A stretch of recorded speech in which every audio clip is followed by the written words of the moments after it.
Hello everyone, good morning. कैसे हैं आप लोग। आज 2 दिसंबर हो गया और एडिड जूनियर में जो आवेदन की प्रक्रिया चल रही है, बहुत सारे एस्पिरेंट ऐसे हैं जो आवेदन नहीं कर पा रहे हैं।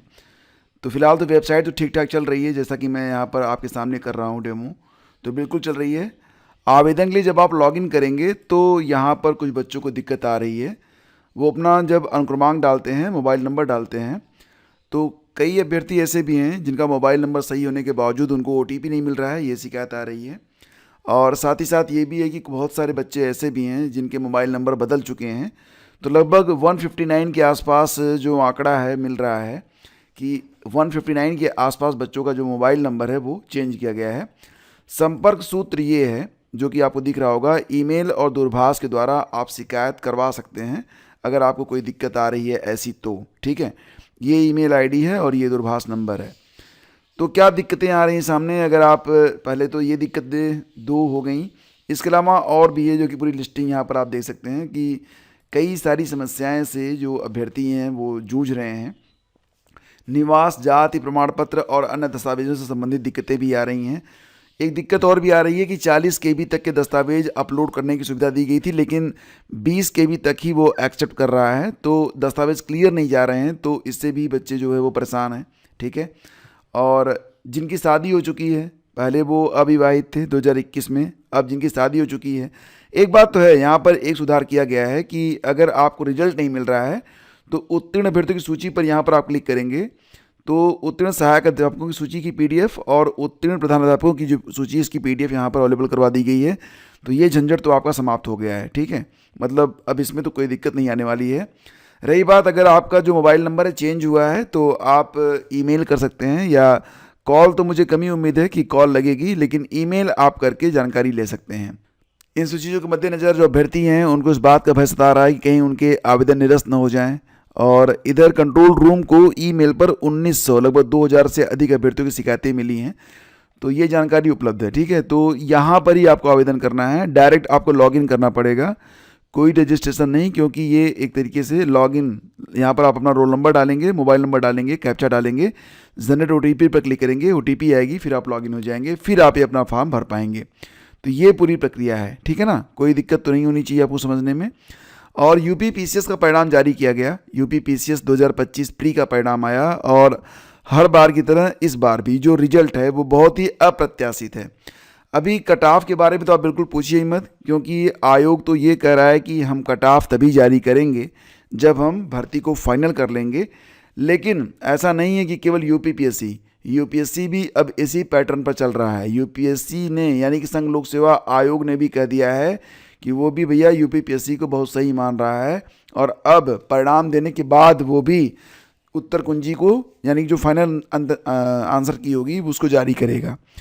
तो अभी तक तो यूपीपीएससी कर रहा था, अब यूपीएससी भी इसी पैटर्न पर चलेगा। मतलब फाइनल आंसर की ये दोनों लोग अब नहीं देने वाले हैं, ठीक है। बस आप खेलिए कि क्या चल रहा है, कितनी कट ऑफ गई है, सारी चीज़ें। तो दोस्तों यहाँ पर जो परीक्षा हुई थी पीसीएस प्रारंभिक परीक्षा 2025, तो फिलहाल एसीएफ और आरएफओ साथ ही साथ जो पीसीएस की परीक्षा है, तो जो परिणाम आए हैं कुल 920 पदों पर परिणाम आए हैं। 200 पदों पर विज्ञापन लिया गया था, लेकिन 920 पदों पर परिणाम जारी किए गए हैं। उसके बावजूद जो कट ऑफ है बहुत ही हाई जाने की उम्मीद जताई जा रही है। एग्जैक्टली अगर अभी तक जो आंकड़े प्राप्त हो रहे हैं उसके मुताबिक मैं आपको बता रहा हूँ, ठीक है। हो सकता है ये कट ऑफ गलत भी मैं आपको बता रहा हूँ, लेकिन सोशल मीडिया में जो चर्चा में है वो मैं आपको बताता हूँ। जैसे कि माना ये जा रहा है सोशल मीडिया के मुताबिक, मैं आपको बता रहा हूँ क्योंकि ऑफिशियल डेटा तो आता नहीं। तो अनरिजर्व जनरल की जो कट ऑफ है वो माना जा रहा है कि जिनका 92 या 93 नंबर है उनका सिलेक्शन हुआ है प्री में।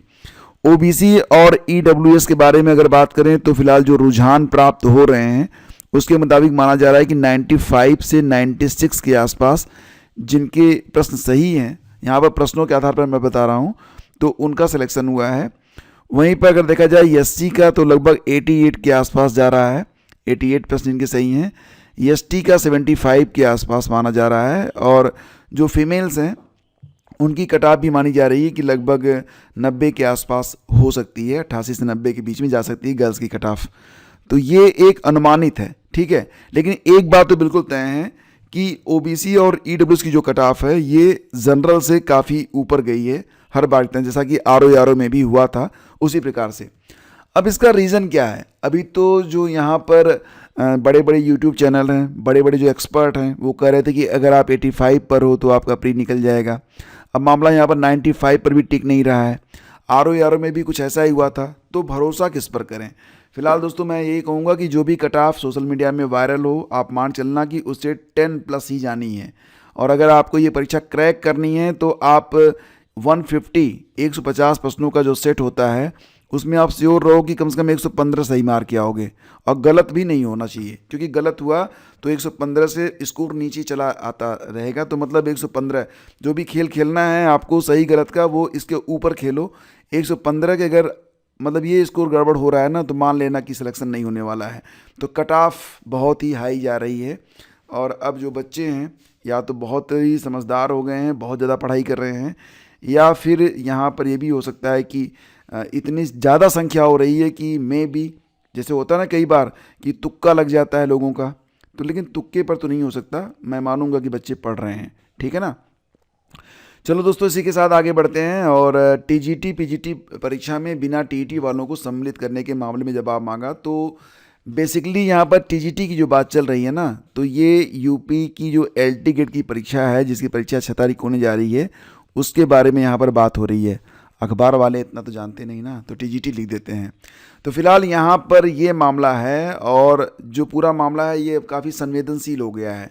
मतलब आयोग को अब यहाँ पर जवाब देना पड़ेगा कि उसने एलटी ग्रेड का जो फॉर्म लिया है उसमें टीईटी को मतलब क्यों अनिवार्य नहीं किया। जबकि ये कहा जा रहा है, जो आरोप है वो ये है कि एलटी ग्रेड वालों से कक्षा 6 से लेकर 10 तक वालों को पढ़ाया जाता है, और अगर कक्षा 6 से 8 तक के लिए जो लोग पढ़ाते हैं उनके लिए टेट कंपलसरी है। तो एलटी ग्रेड में भी टेट का सेकंड पेपर होना चाहिए था, लेकिन ऐसा तो हुआ नहीं।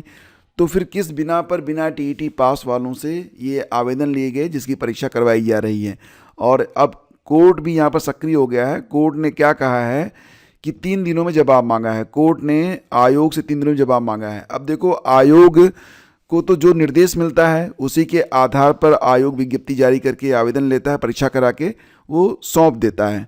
तो अब यहाँ पर 3 दिन में जवाब मांगा है। मुझे लग रहा है कि जो जवाब आएगा वो यही आएगा कि हम सिर्फ एग्ज़ाम एजेंसी हैं। अब जो कुछ भी हो, अब इसमें तो समय तो थोड़ा लग सकता है।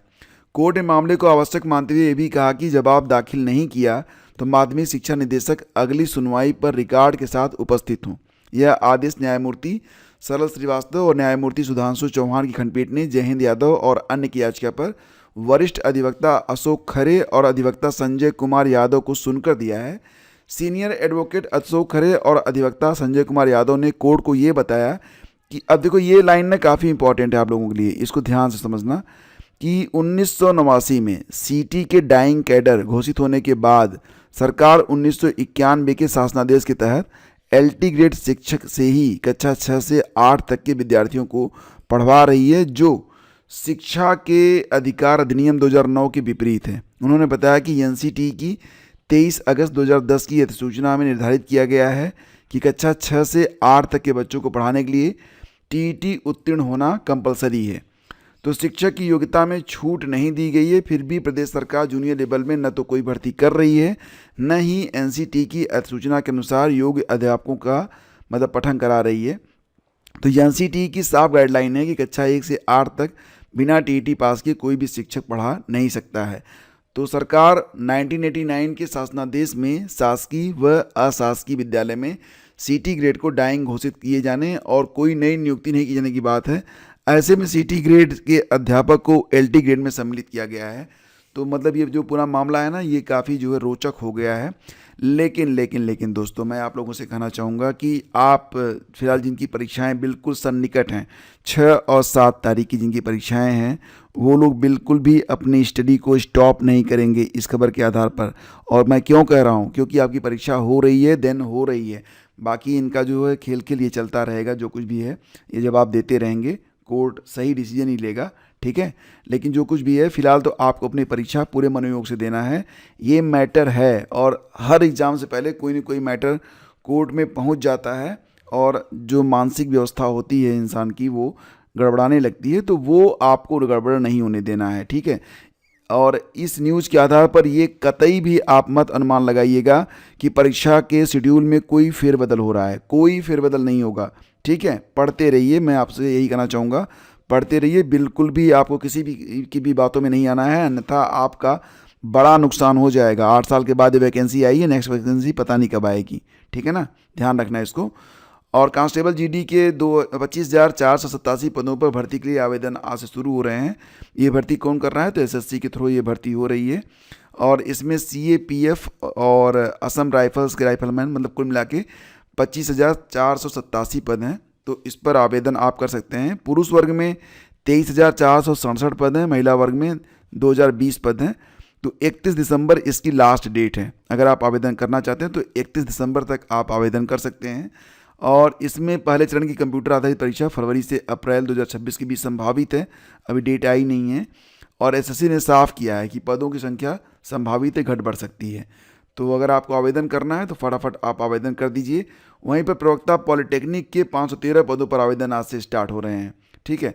और इसके लिए जो नोटिफिकेशन है वो भी आज जारी कर दिया गया है। डिटेल नोटिफिकेशन कुछ ही देर में आ जाएगा जब ये वीडियो देख रहे हैं। और रही बात ये कि अगर आपको इंटरेस्ट है पुलिस भर्ती में, तो सिपाही भर्ती और जेल वार्डर के 25,000 पदों पर उत्तर प्रदेश में भी आवेदन इसी माह स्टार्ट होने जा रहे हैं। तो सिपाही के 22,000 और जेल वार्डर के 2,800 पदों पर यह भर्ती होने जा रही है। और इसी महीने दिसंबर में ही ये भर्ती स्टार्ट होने जा रही है, ठीक है। तो ये आप लोग ध्यान रखिए। और सिपाही पीएससी के 9,837, सिपाही पीएससी महिला वाहिनी के 2,282, सिपाही नागरिक, तो ये पूरा आंकड़ा यहाँ पर दिया गया है। 8 माह की अवधि के दौरान सेवानिवृत्त हो चुके कर्मियों की संख्या को जोड़कर अब करीब 3,000 अतिरिक्त पदों को बढ़ाकर भर्ती करने की तैयारी की जा रही है। बोर्ड द्वारा जारी की जाने वाली विज्ञप्ति में रिक्त पदों की संख्या की जानकारी दी जाएगी कि वास्तविक संख्या क्या है, ठीक है। और अगली खबर है कि बगैर टीटी, तो ये तो मैं आपको बता चुका हूँ। और ये भी मैं आपको बता चुका हूँ कि अब जो यूपीएससी है वो भी यूपीपीएससी की तरह परिणाम जारी करने के बाद फाइनल आंसर की देगा। और जब फाइनल आंसर की ही आएगी उसके बाद तो कट ऑफ तो उसके बाद ही आनी चाहिए, ठीक है, क्योंकि तभी तो पता चलेगा। और उत्तर प्रदेश लोक सेवा आयोग की यह एक छोटी सी नोटिस है जिसमें बताया गया है कि प्रवक्ता राजकीय आयुर्वेद महाविद्यालय और चिकित्सालय स्क्रीनिंग परीक्षा 2023, तो शल्य तंत्र और कार्य चिकित्सा, ये एक परीक्षा है इसकी, जो कि 10-11 दिसंबर को होने जा रही है।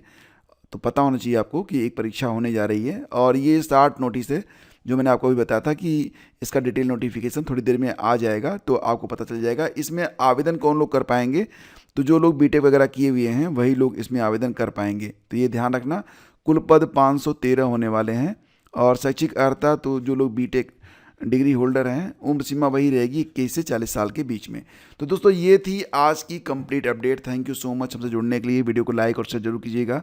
और जिन लोगों की परीक्षाएं एलटी ग्रेड की हैं, अगर जीएस को लेकर आपको दिक्कत हो रही है दोस्तों, तो मैं आप लोगों से कहूँगा, तो दोस्तों ये जीएस का पेड ग्रुप आप ज्वाइन कर लीजिए। यहाँ पर आपको सारी समस्या का वन स्टॉप सोल्यूशन मिल जाएगा।